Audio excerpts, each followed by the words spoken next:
दोस्तों, बीएमसी चुनाव से पहले एक बड़ी खबर आ रही है। विधानसभा चुनाव के बाद से क्या उद्धव ठाकरे की शिवसेना कुछ बड़ा करने जा रही है?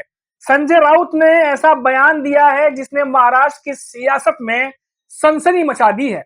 क्या बयान है वो और क्यों ऐसा लग रहा है कि उद्धव ठाकरे कुछ बड़ा कर सकते हैं बीएमसी चुनाव से पहले? सब कुछ बताऊंगा, बने रहिए वीडियो के साथ में। नमस्कार दोस्तों, मेरा नाम है मनीष कुमार सिंह और आप देख रहे हैं 4 PM महाराष्ट्र। दोस्तों, बीएमसी चुनाव को लेकर शिवसेना यूबीटी के सांसद संजय राउत के बयान से खलबली मच गई है। संजय राउत ने संकेत दिया है कि शिवसेना बीएमसी चुनाव अकेले लड़ सकती है। संजय राउत ने पत्रकारों से कहा कि पार्टी कार्यकर्ता स्थानीय निकाय चुनावों में संगठन के अकेले लड़ने पर जोर दे रहे हैं। जो कार्यकर्ता हैं, जो नेता हैं, जो पार्षद हैं, वो अकेले लड़ने की बात कर रहे हैं। विधानसभा चुनाव की तुलना में इस बार दावेदार अधिक है। संजय राउत ने कहा कि उद्धव ठाकरे और अन्य पार्टी नेताओं के बीच बीएमसी चुनाव अकेले लड़ने को लेकर बातचीत लगातार जारी है। कार्यकर्ता चाहते हैं कि पार्टी अकेले चुनाव लड़े। 25 साल तक आपको पता होगा दोस्तों कि शिवसेना, जो उद्धव ठाकरे की शिवसेना है, अभी तो दो हिस्सों में बटी हुई है, 25 साल तक बीएमसी पर उन्होंने राज किया है। 1997 से लेकर के 2022 तक लगातार 25 वर्ष नियंत्रण। बीएमसी के पिछले निर्वाचित प्रतिनिधियों का कार्यकाल मार्च 2022 की शुरुआत में ही समाप्त हो गया था। संजय राउत ने कहा कि मुंबई में पार्टी की ताकत निर्विवाद है, उसमें कोई बात ही नहीं कर सकते। शिवसेना मजबूत है, बीएमसी चुनाव वो अकेले लड़ेगी, अब इस पर विचार हो रहा है। उन्होंने कहा कि अगर हमें मुंबई में विधानसभा चुनाव के दौरान लड़ने के लिए और सीटें मिलती तो हम उन्हें जीत लेते। संजय राउत ने दावा किया कि मुंबई को जीतना जरूरी है, अन्यथा यह शहर महाराष्ट्र से अलग हो जाएगा। ये बात संजय राउत कह रहे हैं। दोस्तों, आपको बता दें कि जब बीजेपी के साथ थे तब भी अकेले लड़े थे शिवसेना के जो तमाम नेता हैं।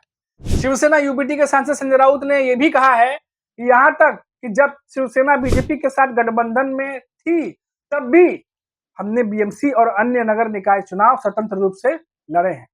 हम ऐसा करने के तरीके खोजने की कोशिश कर रहे हैं। पुणे, पिंपरी चिंचवाड़ और नासिक नगर निकायों में एमबीए बरकरार रहेगा, यानी जो बाकी की जगह है वहां पे एमबीए जो गठबंधन है वो बरकरार रहेगा।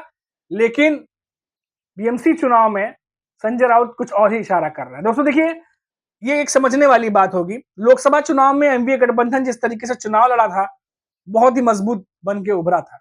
लेकिन विधानसभा चुनाव आते आते पहली बात तो चुनावों को डिले किया गया, दूसरा डिले करने के पीछे जानकार और जितने भी राजनीतिक विश्लेषक थे उन्होंने कहा कि ये जो लाडली बहन योजना थी, जिसके द्वारा महाराष्ट्र में महिलाओं को पैसे बांटे गए सरकार की तरफ से, ये गेम चेंजर साबित हो सकती थी। ये बात महायुति बीजेपी जानती थी।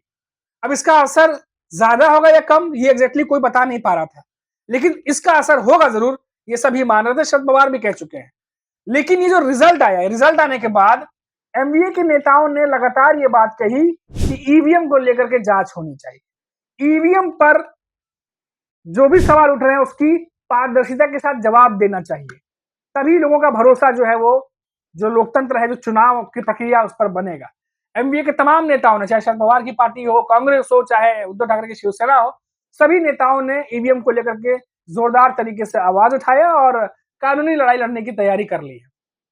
अब ये सब तो चल ही रहा है, लेकिन इसके उलट आप देखिए कि विधानसभा चुनाव आते आते किस तरीके से महायुति ने फिर जो सीटें हैं, 132 के करीब बीजेपी सीट जीती और एकनाथ शिंदे और अजीत पवार, उन्होंने भी 57 और 41 अजीत पवार के पास सीटें आई।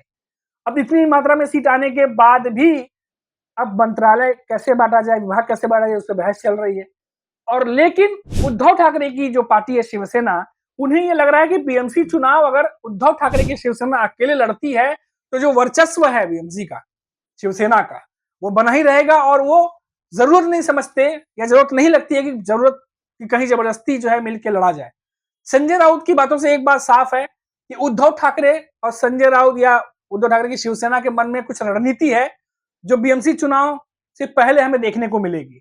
वो रणनीति क्या हो सकती है? अकेले लड़ने की तो हो सकती है, लेकिन ये भी खबर आ रही है कि उद्धव ठाकरे हिंदुत्व को लेकर के कुछ मजबूत तैयारी कर रहे हैं। वो क्या हो सकता है वो आने वाला वक्त ही बताएगा। लेकिन विधानसभा चुनाव में जो कुछ भी रिजल्ट आया उसके बाद उद्धव ठाकरे की तैयारियां जोर शोर से चल रही हैं। देखना होगा कि आने वाले समय में क्या कुछ बनता है समीकरण, क्योंकि बीएमसी चुनाव बड़ा चुनाव है, आपको पता है।